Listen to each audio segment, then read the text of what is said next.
Hello my dear children of class 8. Today we are going to start with chapter number 18, exponents. Now,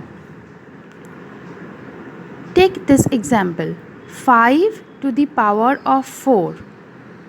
Here, this 5 is known as the base, and to the power of 4, this 4 is known as power or exponent.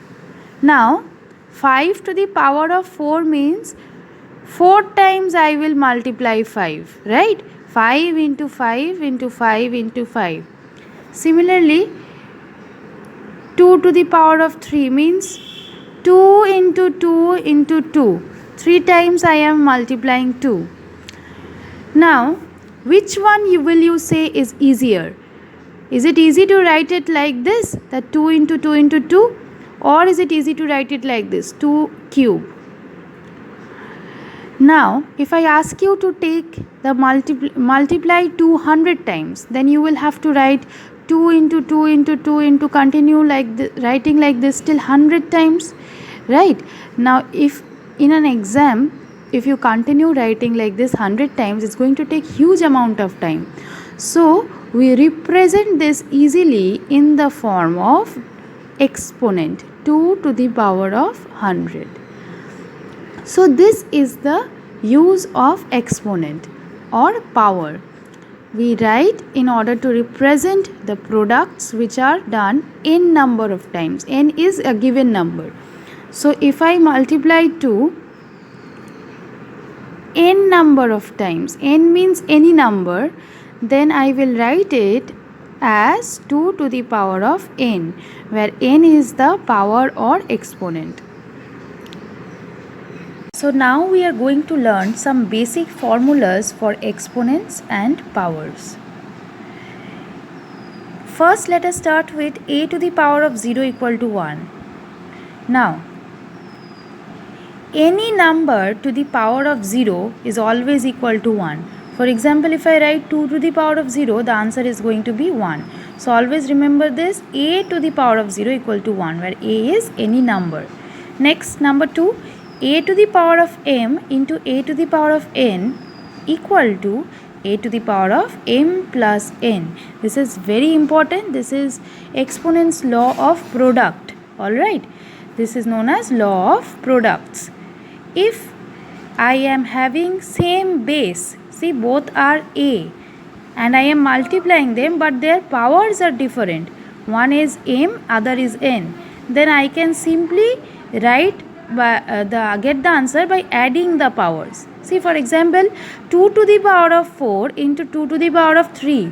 The bases are same, both are having 2, but the powers are different. One power is 4, another power is 3. So what can I do? My answer is going to be 2 to the power of 4 plus 3. Only will add the powers, that is 2 to the power of 7. Next, we are having exponent law of quotient. Here we are having same base, but we are dividing it, a to the power of m by a to the power of n, where the powers are not same. Remember, the denominator should not be equal to 0.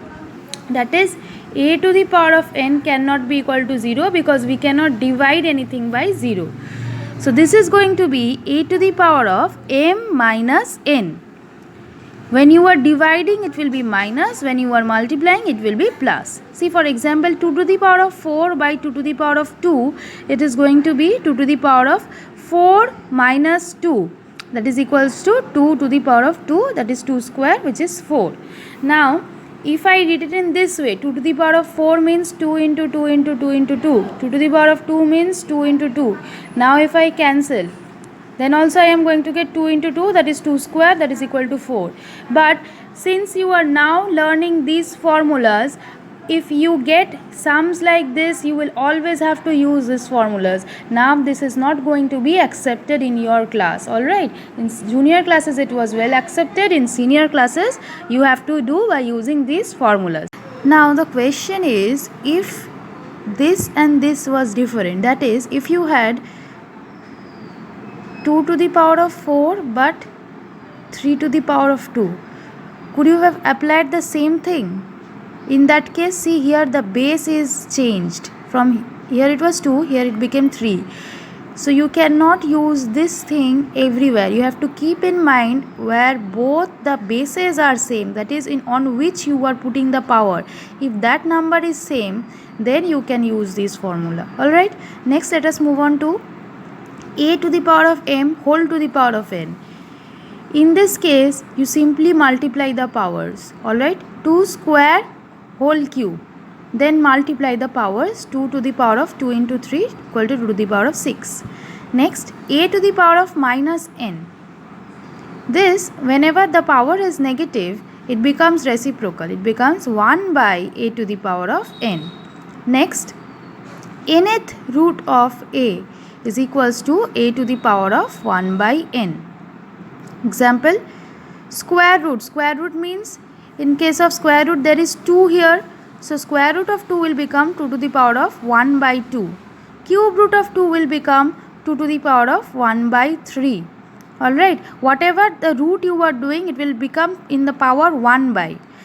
Now, a to the power of n into b to the power of n. When the powers are same, but bases are different, in that case we can multiply the bases and take it as whole as power n. So the most important formulas will be for you formula number 1, 2, 3, 4, 5, 6 and 7 is also important, but the most important ones are from 1 to 5. Alright, so I will expect you to learn these formulas very nicely so that we can proceed with the exercise in our next video class. Till then, stay safe at home children. Thank you class.